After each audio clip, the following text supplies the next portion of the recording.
Hello viewers and welcome to Dave's Garage. Today I've got a tool review for you, and it's going to be a tool that with modern technology and the way it is, the way new cars are, you're probably going to have to add something like this to your toolbox. So I've got a pretty good solution here for you. I've been using it for a little while. It's not something I have to use too often, but I have had to use it a few times and it has worked wonderfully. So let's get to what it is. It is the BlueDriver from Lemur. This is an OBDII reader for your car. So if you get that little check engine light that comes on, you can read it with this, you can clear the codes, but this actually does a lot more. At the time I got this, it was about $100, and if you compare it to what's available in some other packages, some of those other readers that are $100 and less, they really don't do too much. This one here gives you some live data and so forth. And I'll tell you what, let's go ahead and show you what all comes with it. We'll do a little demo, and then we'll kind of go over those standard issue questions. All right, comes in this little box. Let's go ahead and start with country of origin. It is designed in Canada, assembled in China. As with it seems most things these days, it's all coming from China. But this is a good product. Alright, let's try to do a little one-handed unboxing here. Little box that comes in. And this isn't brand new. I just keep it in this little box for storage. This is the little device. This is basically the fun of it. This is it. This is what you get. It came with some type of little sticker. Oh, here we go. If you want to display that you are a BlueDriver user, I guess that's what that's for. Now, one thing you're going to need is a smartphone. It will do either iPhone or Android. When I originally got this thing, it worked on iPhone 5S. So if you have an older iPhone, it shouldn't be a problem. This is an iPhone 8. And I actually haven't... I just got this iPhone, so I really haven't had time to pair it up. Let's check it out. There's an OBDII port, and we're just going to take our BlueDriver and plug it in. You see the little blue light come on, we know we got a connection. Okay, to pair it, once you get the BlueDriver put into the OBDII port, you get on your phone and click Settings, go to Bluetooth, and you wait for it to show up, and you see a BlueDriver 2.39, and yours may be a little variance of that, but you find that, click on it, you wait for it to do its thing, and now it says it's connected. So we should be ready to go. And the BlueDriver device has went from having a flashing red light to a flashing blue, and now it's went off. But the flashing red light tells you there's something wrong. Okay, so now we've got a check engine light on this truck that we need to check out. As you can see on this Chevrolet, we've got a couple of things going on here. We got the check engine light, we've got a stability control light that's on, and we got some messages flashing at us, so there must be something dramatically wrong. First thing I'm going to do, I've already got the BlueDriver installed, and next thing I want to do is go ahead and turn the key to the on position but not start the truck. Now that we got the BlueDriver plugged into the truck, we'll click on the BlueDriver app. It's going to load up. It says connecting.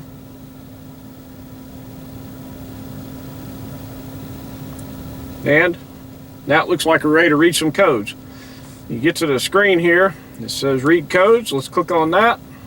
It'll ask you, we want the check engine light, common dash lights, or all system modules. I'm just going to do them all. I want to know what's going on here.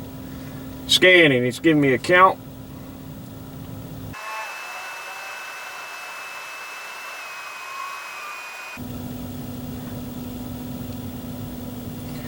Alright, so we got two confirmed trouble codes.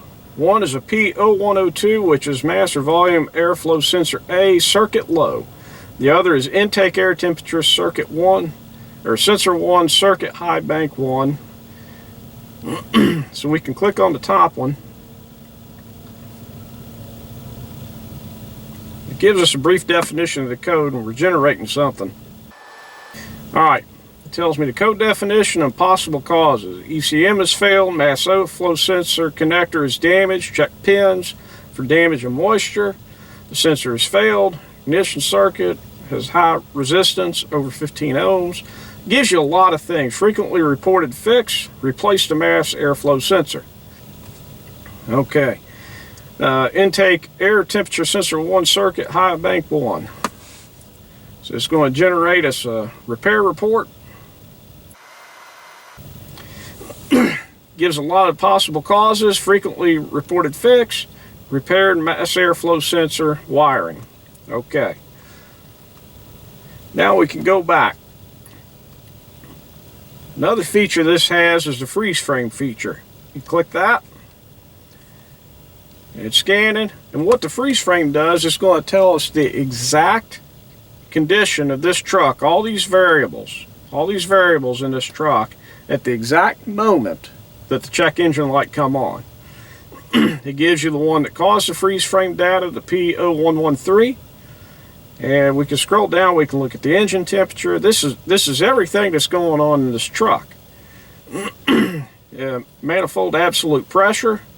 We get down here, here's something that catches my eye. Something was minus 40 degrees. That was the intake air temperature. So that kind of tells me that maybe that's bottomed out. And then one right below it, the mass airflow rate, again, 0. It's at nothing. So I've got 2 things that have bottomed out. That tells me that I probably need to check the connection on that airflow sensor. So let's give it a look real quick. Alright, let's find the mass airflow sensor. It's probably located next to the air box, and oh my goodness, this is disconnected and laying right next to it. We'll just plug that back in. Close the hood. Now we've done our repair, we can come back in here. We'll turn the ignition key back on. We'll get back in this little device here. We'll go in here, we'll clear our codes. It says not connected to vehicle. Looking back, probably what I should have done was shut down the software on the phone and disconnected the BlueDriver from the truck, because when I shut the engine off, everything disconnected, but I don't think the software caught that. So I think that would have been the solution for what's causing our problem right here. This has happened before. Let's give it an OK. Okay, it says it actually wants the vehicle running. So we'll go ahead and start it. I do see the BlueDriver, the blue light is doing something now. Reconnecting. Alright, we're connected. So we're going to clear all codes. We'll have a look at what the check engine light's doing. We'll see if it goes out. The stability track and all that stuff's done reset itself.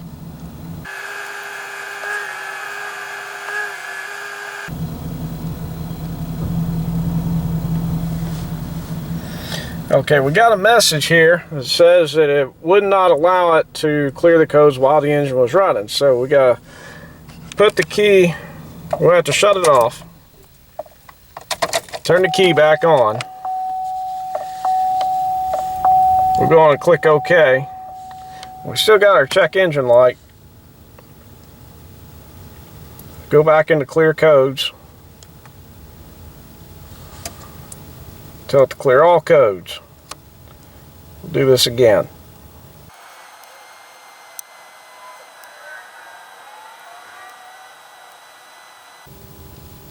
Alright, we got our message. Now we're still showing a light on the dash. But what I'm going to do, shut it off. I'm going to start the engine. There, it's done gone. So obviously, I made the airflow sensor light go off. I did that, that's why it was disconnected. I want to do that for this demonstration. Now, when you're clearing a check engine light with any type of code reader, each vehicle's a little bit different. Some of them it'll clear right in front of you. Some of them you have to have the engine running. Some of them you just have it in the on position. Most of them you just want in the on position. Actually, when it asked me to start the truck in order to connect, it kind of threw me off a little bit. That's usually not what happens. But it gives you the messages to tell you what you need to do. So that's a good thing about it. Alright, we'll go over a couple of the other buttons here. If you go to Save Reports, what that does is it shows a list of the cars that you've scanned.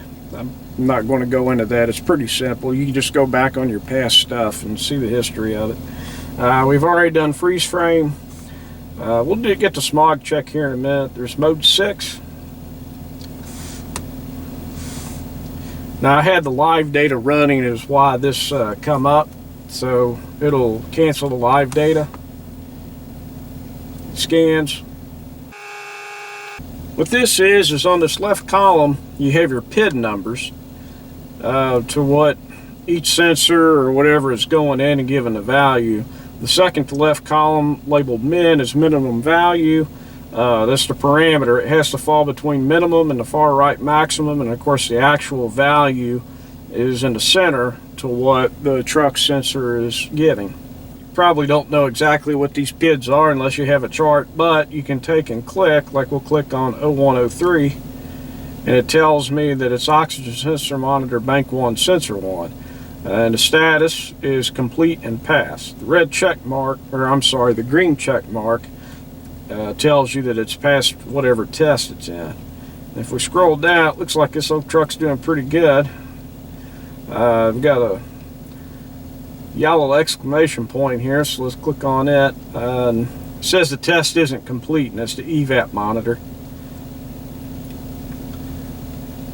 And I think some of these will probably have to go for a drive before it completes that test, but if you're looking for your mode 6 data, that's how you get to it. It also gives you the raw format if you like the hexadecimal stuff.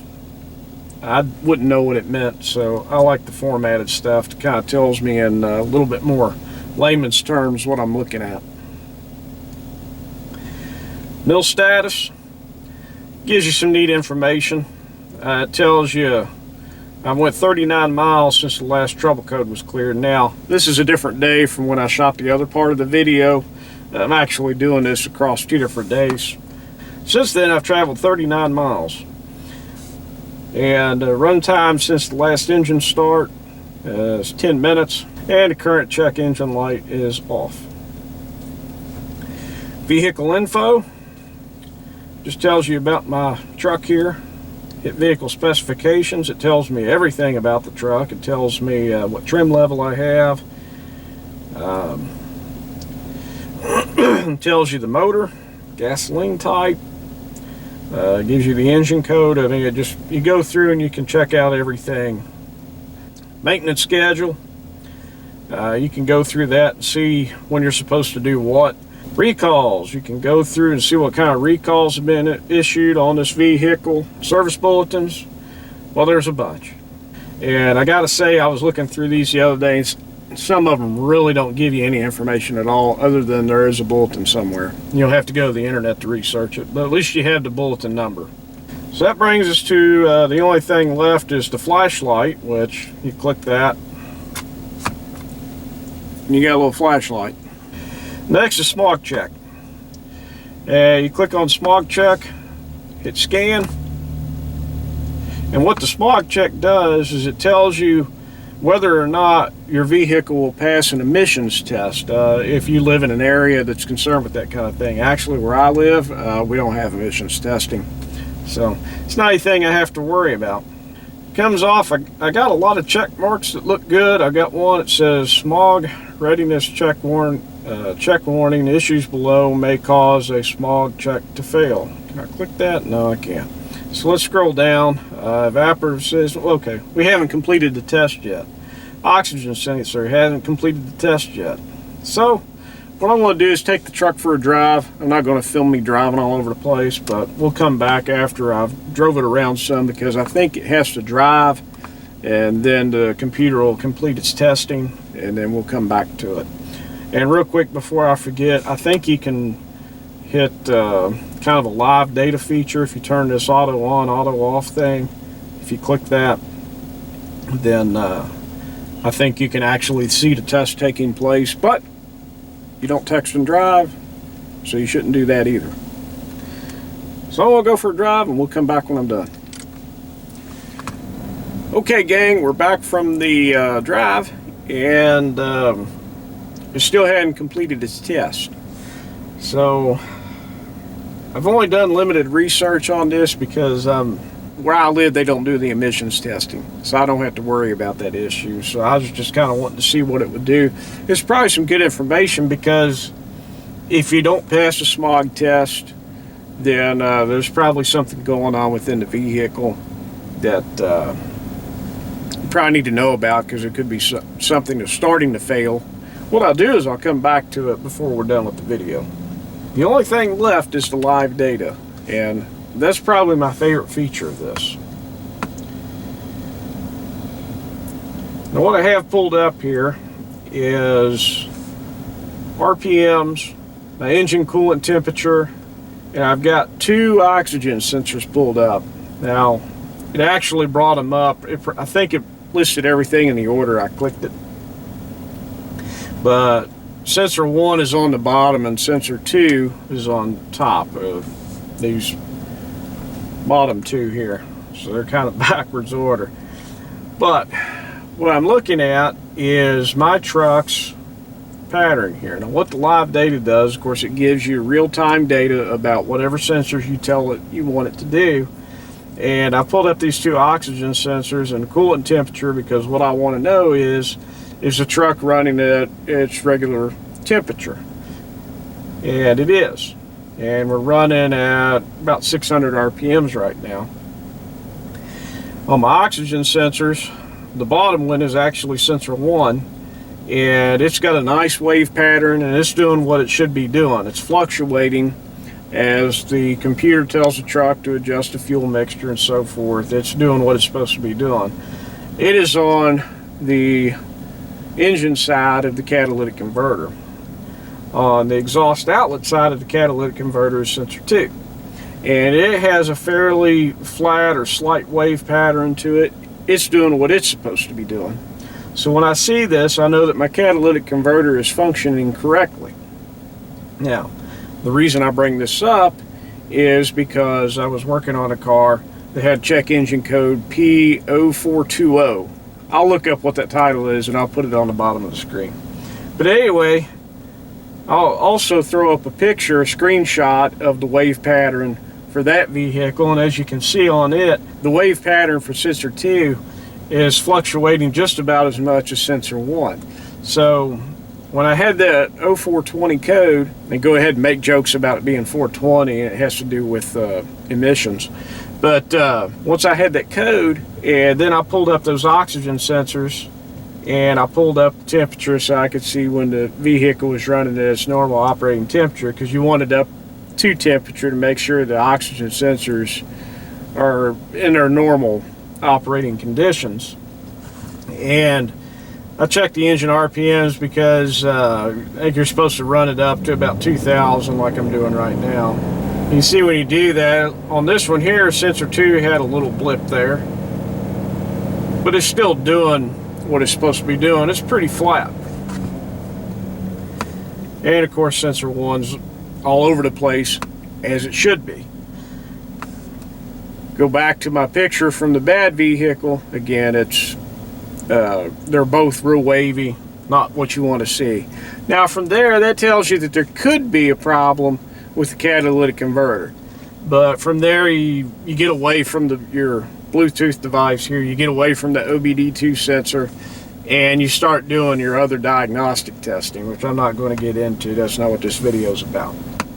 Alright, another feature that this has, you can turn it on its side, and you can see all those wave patterns across there, and you get indicators up here to tell you what color everything is. It just so happens this one put everything is that orange color. You can kind of see the differences in them, but if you want to see that landscape, it kind of helps you out. Probably works better if you have fewer things on there.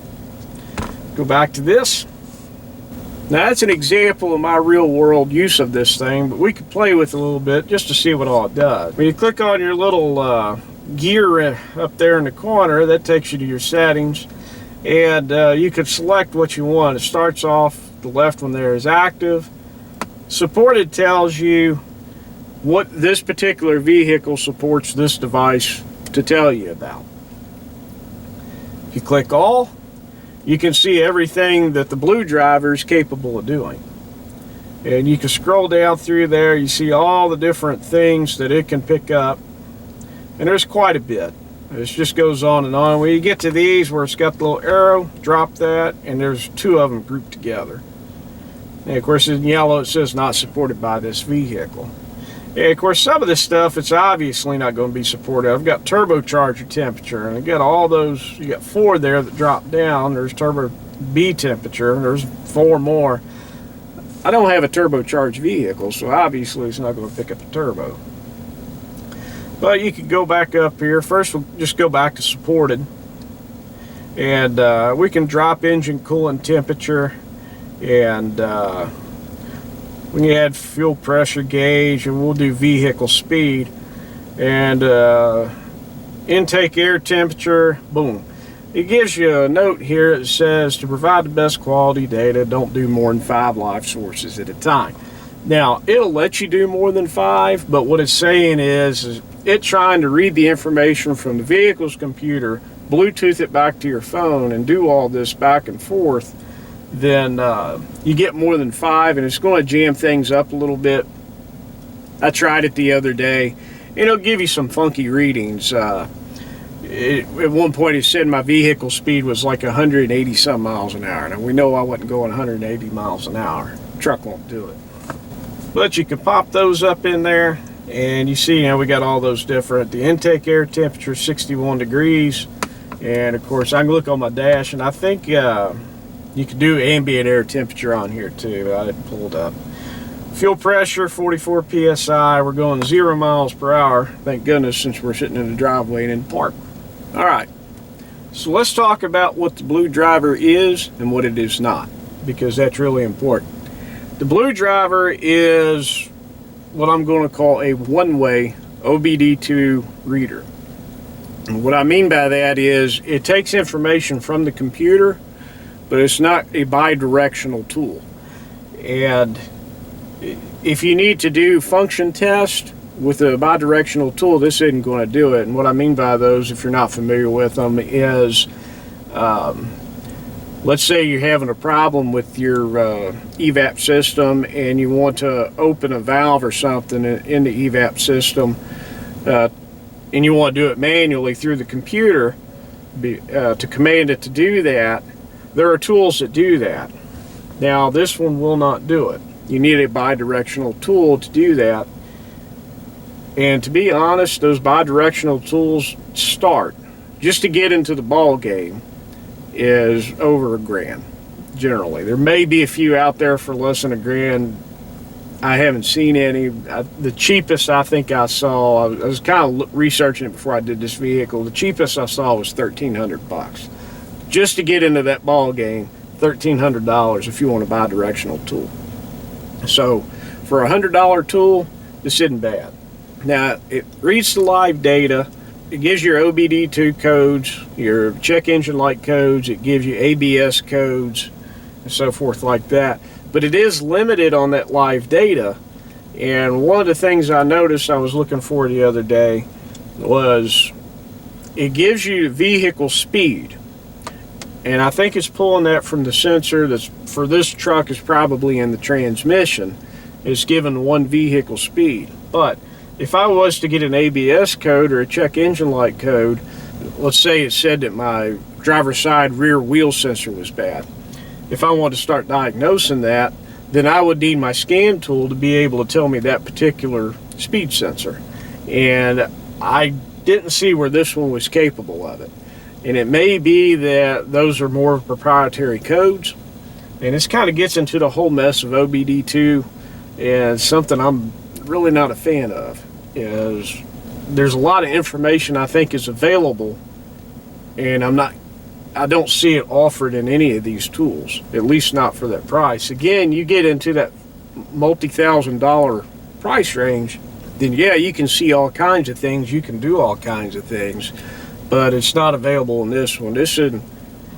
This particular tool is doing what I think they call the generic OBDII codes, which are the ones that are the same across the board for all vehicles that are sold in the United States.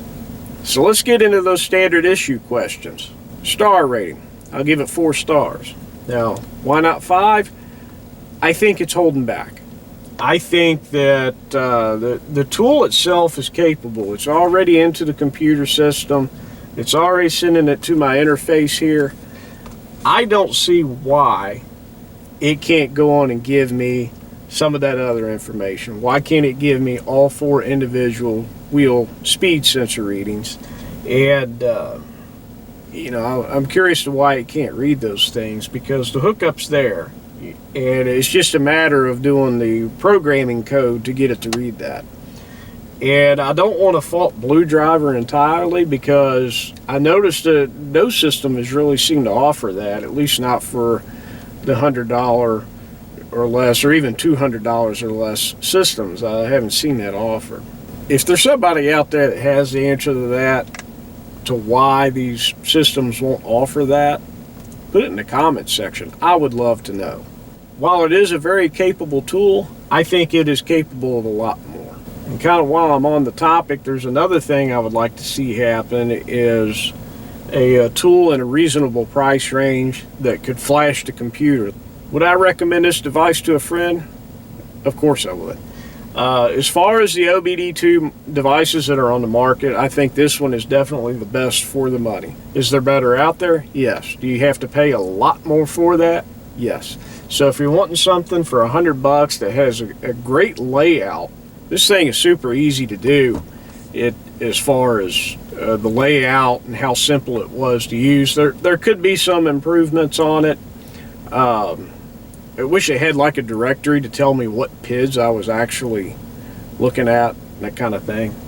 I know it kind of does, but you have to individually click on it. Just go on and give me that information. I don't have to click, because then you're hunting and pecking for it. Just have it in the list.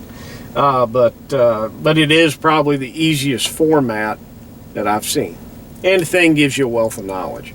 So for anybody that's looking for an OBDII reader, something that clears the codes, gives you live data, and a good amount of live data. Don't get me wrong, I've complained about it a little, but for what it does a lot. And but would I recommend it to people? Yeah, absolutely. I did a lot of research before I bought mine.